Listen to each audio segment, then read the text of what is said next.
탄핵 정국에 이어 여객기 참사까지 혼란 속에 2025년을 맞이했습니다. 올해 정치 전망해 봅니다. 개혁신당 이준석 국회의원과 얘기 나눠보겠습니다. 전화 연결돼 있습니다. 의원님 안녕하세요. 네, 안녕하세요. 예, 참 무겁게 새해를 좀 시작한 것 같은데요. 새해 청취자분들에게 좀 인사부터 해주시죠. 예, 우리 청취자 여러분 정말 2024년은 다사다난이라는 말을 붙일 수밖에 없을 정도로 우리 국민들에게 또 그리고 정치권에도 많은 혼란을 가져두는 한 해가 아니었나. 특히 12월 초에 윤석열 대통령이 사실 자행했던 그 계엄이라고 하는 것은 앞으로도 상당한 기간 동안에 대한민국 국민에게 상처로 남아있을 것 같습니다. 그래서 저도 정치인 한 사람으로서 그런 것들을 수습하고 그리고 또 대한민국 앞으로 나아갈 수 있도록 하는데 힘을 보태는 그런 2025년이 되도록 하겠습니다. 이 한 해가 가기 직전에 이 지역에 있는 무안공항에서 여객기 사고가 났습니다. 이 여객기 참사와 관련해서 정부와 지자체 이 사고 수습에 좀 부족함이 좀 없어야 될 것 같은데요. 정치권도 좀 일단 뭐 그런 부분에 대해서 최대한 협조하겠다 뭐 이런 입장도 좀 내놓고 그랬는데 어떻게 보십니까? 예. 저희가 사실 개혁신당도 지금 뭐 대통령 대행 체제인 상황 속에서 정부가 다소 이제 컨트롤 타워나 이런 곳의 부재로 인해서 혼란스러울 수 있지만은 어제는 최상목 권한대행을 중심으로 해가지고 사고 수습 그리고 피해자들의 마음을 어루살피는데 최선을 다해야 된다 이런 입장을 가지고 가고 있고요. 저도 오늘 새해가 되어서 첫 일정으로 지금 사실 서울에서 무안으로 지금 내려가는 중입니다. 그래서 또 무안에 지금 곧 도착해서 또 희생자 유가족들의 그런 이야기도 듣고 저희가 최대한 도울 수 있는 것이 무엇인지 또 정치인의 한 사람으로서 어떤 방향으로 앞으로 이끌어야 될지에 대해서 말씀을 나누려고 합니다. 지금 기차 타고 이동 중이신가 보네요. 지금 차를 타고 이동하고 있습니다. 차를 타고 이동 중이시군요. 네. 유족 분들 얘기 많이 듣고 또 정치와 관련해서도 많은 뭐 쓴소리도 좀 나오지 않을까 싶은데 의원님께서 그런 부분을 받아 안고 우리 새해 정치가 좀 많은 국민들, 시민들에게 힘을 주는 그런 정치가 좀 됐으면 싶습니다. 지금 방금 말씀해 주신 비상계엄 그 부분에 대해서 좀 먼저 좀 짚고 넘어가겠습니다. 지금 의원님께서는 현 정부를 만든 또 당시에 한때 이제 당 대표기도 하셨는데 지금 상황이 만들어진 데 대해서 전혀 책임이 없다 이렇게 또 보기도 어렵지 않습니까? 네.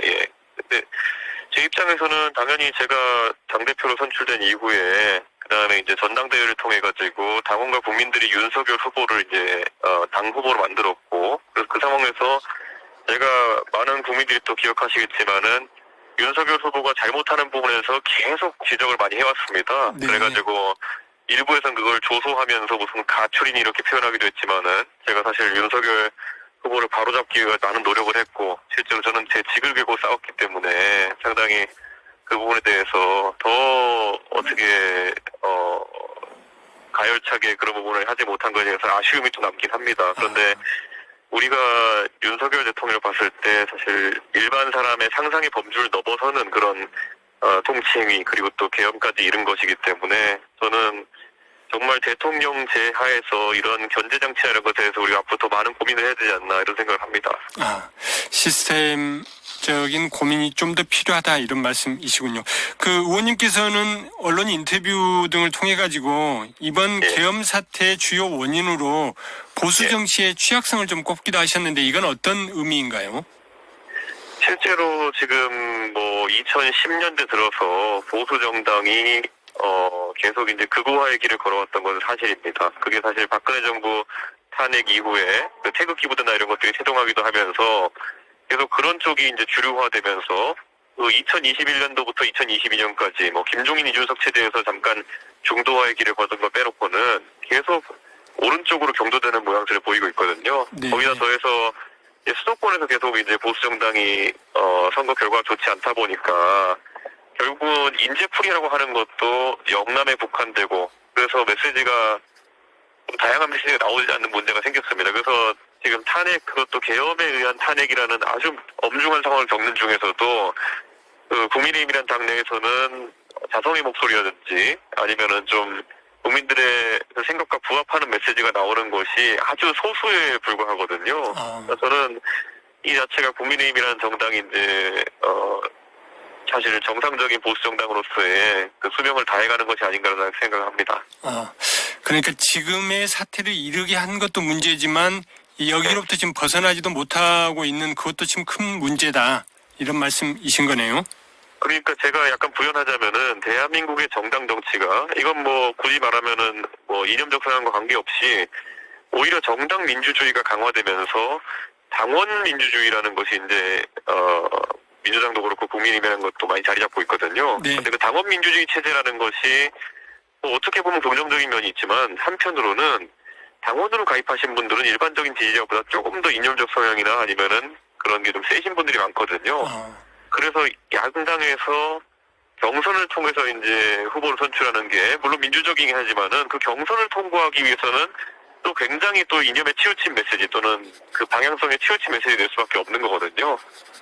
그러다 보니까 그 경선 이제 뭐 조기 대선이 치러지면은 양당도 또 이제 대선 경선이라는 과정을 거칠 텐데요. 제가 가끔 이런 비유를 합니다. 우리가 그 초등학교 때나 중학교 때 운동회 같은 거 하다 보면은 그 왼쪽으로 빙글빙글 돌다가 이제 선생님이 신호를 주면은 앞으로 달려나가야 되는 그런 게임이 있습니다. 네네. 그런데 지금 경선 과정에서는 국민의힘 후보들은 계속 오른쪽으로 빙글빙글 돌아야 되는 것이고 민주당 후보는 왼쪽으로 빙글빙글 돌아야 되는 상황이거든요. 그런데 그 경선이 끝나고 본선이 되게 되면은 이제 앞으로 달려나가야 되는데 너무 왼쪽으로 오른쪽으로 세게 돌다 보니까 정작 그 시기가 되면은 휘청거리면서 앞으로 못 나가는 경우가 있거든요. 저는 그게 지금 대한민국 정치에 좀 고질화된 그런 어떤 문제가 아닌가 싶습니다. 그러니까 당내 민주주의가 이루어졌지만 그게 지나치게 강한 목소리에만 귀를 기울이는 이런 측면들, 이런 부분은 좀 되짚어볼 필요가 있다, 이런 말씀이시군요. 저는 그런 생각을 합니다. 예, 예. 네. 최상목 대통령 권한대행이 어제 헌법재판소 재판관 3명 가운데 여야가 합의한 2명만 임명을 하겠다라고 했습니다. 그리고 또 이른바 쌍특검으로 불리는 내란 특검법, 김건희 특검법은 재의결을 요구했고요. 이 전국 혼란을 최소화하기 위한 조치였다고 했지만 여야 모두 지금 다 반발하고 있습니다. 어떻게 보십니까?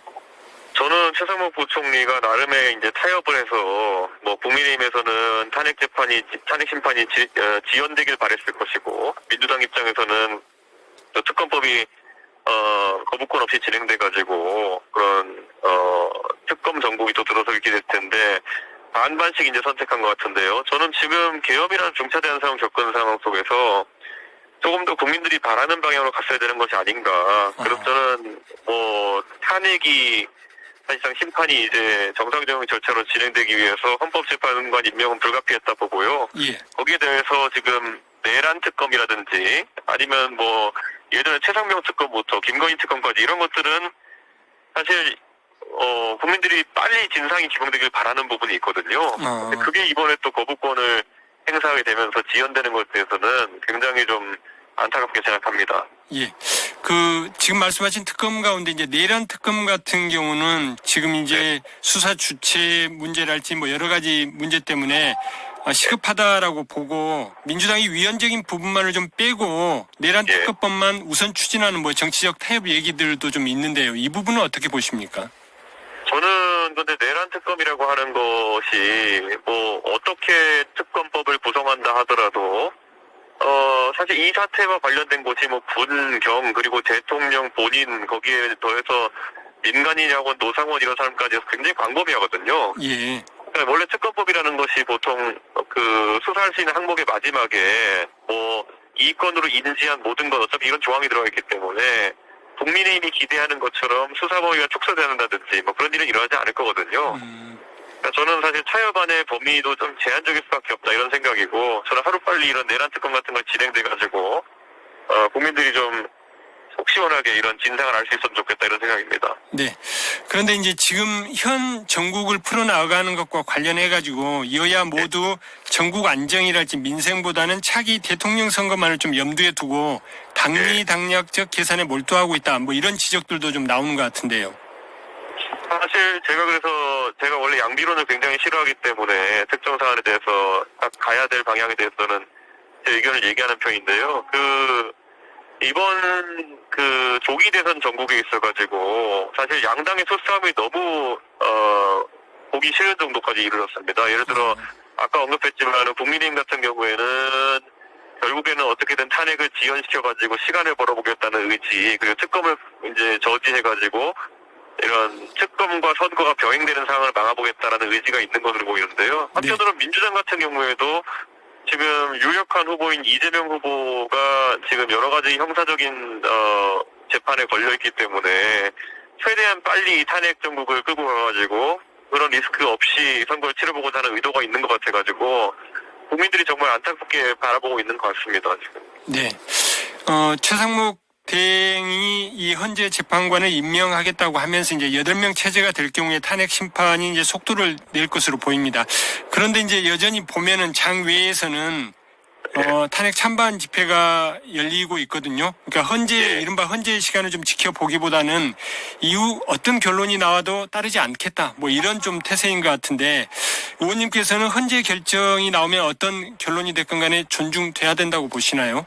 당연히 존중이 돼야 되는 것이고요. 저는 예전에 박근혜 정부 때 탄핵이 발생했을 때는 그때는 탄핵이라는 절차가 다소 국민들에게 생소하기도 했고 그리고 탄핵 심판의 결과에 대해 가지고 조금 더 예측하기 어렵다는 평가가 지금보다는 우세했기 때문에 그때 소위 말하는 태극기 부대나 이런 쪽에서 세를 모아가지고 탄핵을 저지해보려는 움직임이 있었지만은 지금은 냉정하게 제가 서울에서 이제 탄핵 찬성과 탄핵 반대 집회 규모를 봐도요. 탄핵 반대 집회라는 것이 사실 제대로 형성되기 어려운 상황입니다. 우리 국민들 입장에서는 이 계엄을 통해서 내란을 획책한 대통령을 방어한다는 것이 또는 그의 역성을 든다는 것이 굉장히 하기 힘든 행동이거든요. 그래서 저는 굉장히 제한된 범위 내에서만 탄핵 반대 행동이 있을 것이다 이렇게 생각합니다. 네. 이제 개헌 얘기를 좀 해보겠습니다. 어제 그 헌정회를 비롯한 여야 정치 원로들이 계엄과 탄핵 사태를 부른 이 제왕적 대통령제의 근본적 해결을 위해서 탄핵 심판 기간에 개헌 논의를 좀 하자. 그래서 대통령 선거 때 개헌 국민투표까지 함께 해야 된다. 이런 제안을 했거든요. 이 부분에 대해서 어떻게 보십니까? 대한민국의 개헌에 대한 어떤 수요가 쌓여있는 것은 사실입니다. 하지만 개헌이라는 것이 예전에 박근혜 정부가 위기에 들어서면서 개헌을 박근혜 대통령이 제안했던 바도 있고요. 지금도 결국엔 개헌이 나온다는 거는 한쪽이 일방적으로 몰리는 상황 속에서 시간을 걸거나 아니면은 그것을 어쨌든 시선을 분산하려는 의도로 개헌 얘기가 나오는 경우가 많거든요. 네. 그래서 저는 지금 시점에서 개헌을 이야기한다 하더라도 지금 국민의힘 쪽의 위기에 빠진 쪽에서 얘기가 많이 나오지 본인들이 집권 가능성이 높다고 생각하는 민주당 쪽에서는 개헌 논의에 참여하지 않으려고 할 것이다. 네. 그래서 사실 개헌은 이런 상황에서는 거의 어렵다. 우리가 87년에도 그렇고 개헌이 발생하는 상황은 굉장히 이제 국민들의 열망이 모여진 상황 속에서 그렇게 이루어지는 것이고 그 당시 개헌은 민주화라는 아주 간단한 세 글자를 가지고 이제 지향점을 형성할 수 있었지만은 지금은 뭔가 선호의 문제 비슷하게 이렇게 대통령제가 좋냐 아니면 중임제가 좋냐 그다음 내각제가 좋냐 이원집제가 이런 얘기는 사실 앞으로 나가기 어려운 측면이 조금 존재합니다. 그러니까 지금 의원님께서는 이 시선을 좀 분산하려는 국민의힘의 의도가 좀 다분히 순수하지 않은 의도가 좀 일으킨다 이런 말씀이신 거네요. 그래서 저는 개헌이라는 건 어떤 상황 속에서도 권력자가 이게 굳이 말하자면 대통령에 당선된 지 얼마 안 되는 권력자가 큰 뜻을 가지고 본인의 권력을 분산해서 또는 본인의 권력을 내려놓는 형태로 진행하는 개헌 외에는 절차적으로 이루어지기 어렵다 대한민국에서는 좀 그런 생각입니다. 그러시군요.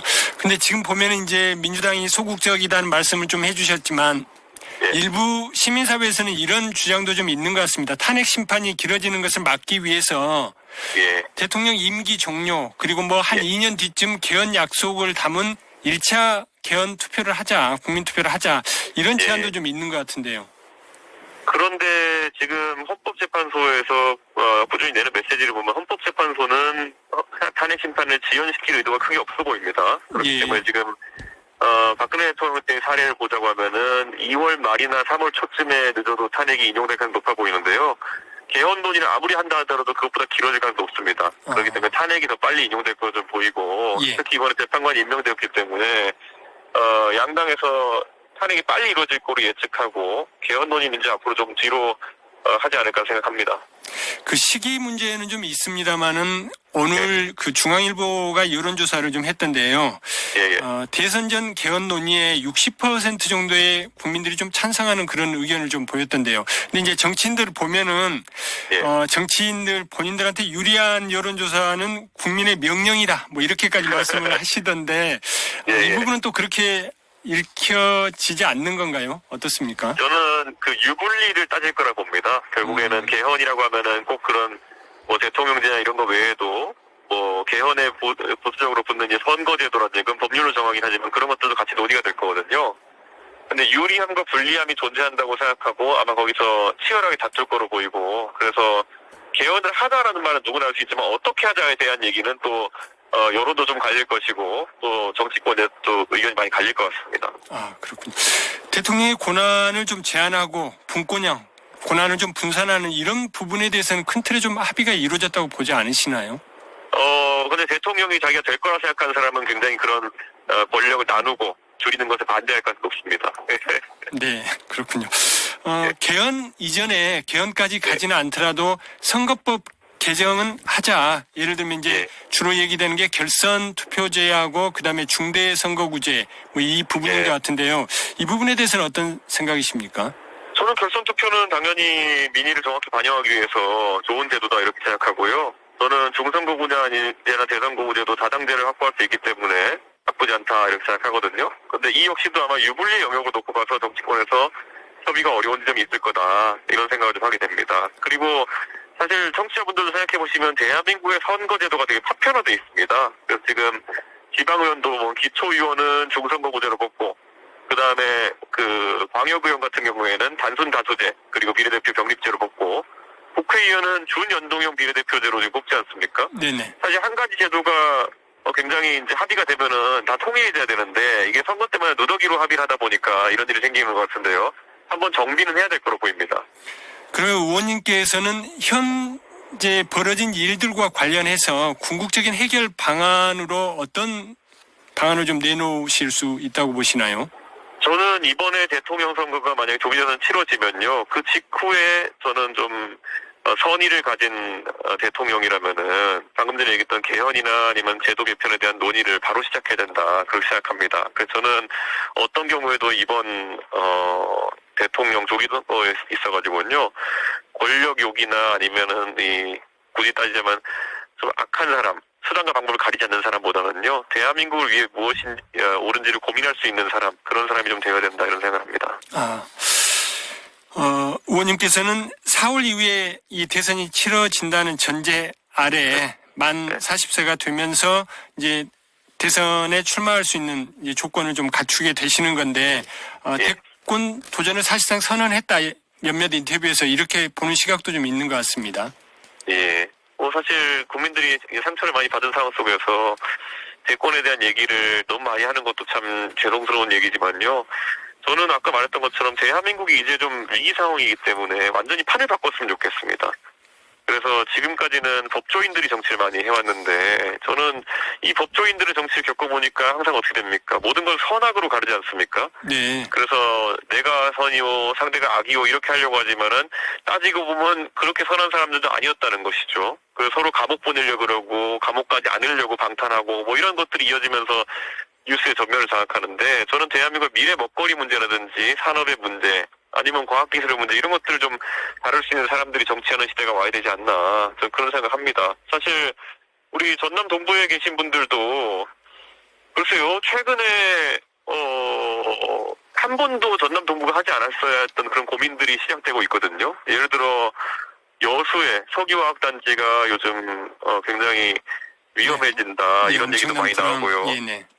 광양의 철강 같은 경우에도 좀 있으면 생산량을 줄여질지도 모른다 이런 얘기들 처음 우리가 겪어보는 위기 아니겠습니까? 그런데 이 상황 속에서 어떻게 하면 이런 부분을 다룰 사람이 대통령이 될 수 있을까? 이 문제를 같이 고민해야 되지 않을까 이런 생각합니다. 더 이상 법조인들이 선악구도로 만들어가지고 누구를 감옥 보내네, 누가 착하네, 누가 대장동을 해먹었네 이런 얘기로 선거 치르면 대한민국은 그리고 전남 동부도 위기가 가시지 않을 거라 생각합니다. 지금 그런 정치인이 나와야 되는 거고 또 그런 정치인이 당연히 대통령이 돼야 된다 이런 말씀을 해 주신 건데 예. 우회적으로 지금 그런 정치인 또는 그런 대통령이 될 수 있다 이렇게 좀 읽히는 것도 같습니다. 지금 말씀하신 대목이. 저는 이제 대한민국도 한번 세대가 바뀌어야 된다 이런 생각합니다. 저희가 선진국에서 저희는 자라온 그 선진국의 문화를 이해하고 그리고 국제사회에서도 사실 우리 젊은 세대들이 봤을 때는 대한민국의 대통령이 이제 국력이 10위권이라고 한다면은 국제 무대나 이런 데서도 가서 그런 문화에 적응하고 그래서 뭐 바이든 날리면 이런 논란이 아니라 가서 정말 외국 정상과도 자유롭게 소통하고 이런 사람들이 좀 정치 전면에 나서야 되는 게 아닌가 이런 생각도 하거든요. 네. 저는 그렇게 하고 싶고 그렇게 할 자신이 있습니다. 예. 알겠습니다. 그런데 이제 사실상 이제 의원님의 말씀을 예. 대선 출마로 이렇게 거의 이제 기정사실화하면서 예. 당선과 관련된 얘기들 자연스럽게 얘기가 될 수밖에 없는 것 같습니다. 지금 뭐 예. 각종 여론조사에서도 이재명 대표가 월등하게 예. 지금 앞서가고 있는 상황. 그 상황에서 예. 의원님께서 출마하신다고 하더라도 예. 보수 정당과 단일화하지 않고서 이 예. 선거를 치를 수 있을까? 뭐 이런 분석들도 좀 있는 것 같은데요. 이준석이 정치에 오면서 보여줬던 모습이 항상 그런 다수 또는 일상적인 예측에 따라서 진행되진 않았습니다. 그래서 지난번에 제가 국회의원 선거에서 동탄에서 당선될 때도 사실 많은 분들이 당선되겠냐 이런 의구심이 있기도 했고 국민의힘 후보가 단일화하려고 하지 않겠냐 이런 의심이 있었을 텐데요. 네. 저는 당당하게 저희 개혁신당 이름으로 나가가지고 결국 3자 구도에서 제가 당선이 됐거든요. 그때도 저는 처음에 여론조사에서 굉장히 당선 예측하기 어려운 수치로 시작했거든요. 네. 그런데 결국엔 진정성 그리고 새로운 방식의 캠페인 그리고 올바른 정책 대한민국 유권자의 수준이 높고 민도가 높기 때문에 저는 충분히 극복 가능하다고 생각하고 단일화나 이런 정치적 수싸움보다는 그런 어떤 진정성 있는 정치행보로 승부해보겠습니다. 진정성과 새로움 그리고 네. 또 올바른 정책 말씀을 좀 해주셨는데 이게 지역구를 둔 작은 단위의 선거와 전국 단위의 대통령 선거는 좀 많이 다르지 않을까요? 근데 저는 제가 제 선거는 아니지만 대통령 선거나 전국 단위 선거도 지휘해본 경험이 뭐 사실 대한민국에서 제일 많은 사람 중에 하나일 것이고요. 그렇기 때문에 저는 전국 선거에서 결국 참신함과 진정성 그리고 결국 대한민국을 살릴 만한 훌륭한 정책들로 승부를 봐야 된다는 그런 아주 원론적이면서도 그런 정답을 가지고 아마 정치해보려고 하겠습니다. 네. 지금 의원님의 이념적 지표를 놓고 보면은 보수 성향에 좀 더 가깝다 이렇게 보는 게 맞지 않습니까? 예. 저는 근데 뭐 보수 정당이 지금 뭐 윤석열 대통령이 하는 건 보수가 아니고요. 그건 네. 굳이 말하자면은 강경 보수도 아니고 거의 극우에 가까운 센스고요. 전 대한민국 정치인들 중에서 진정한 보수주의를 구현한 사람 많지 않다. 그래서 저는 그걸 한번 구현해서 국민들에게 선보이고 싶고요. 보수라는 게 뭐겠습니까?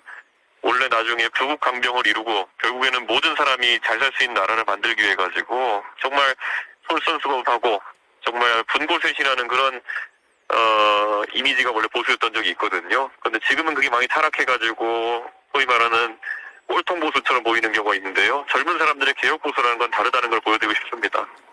그러니까 지금 의원님께서는 대선뿐만 아니고 진정한 보수의 어떤 진영을 만들고 그런 정당을 만들어 나가는 이것도 또 하나의 주어진 일이다 이렇게 보시는 거네요.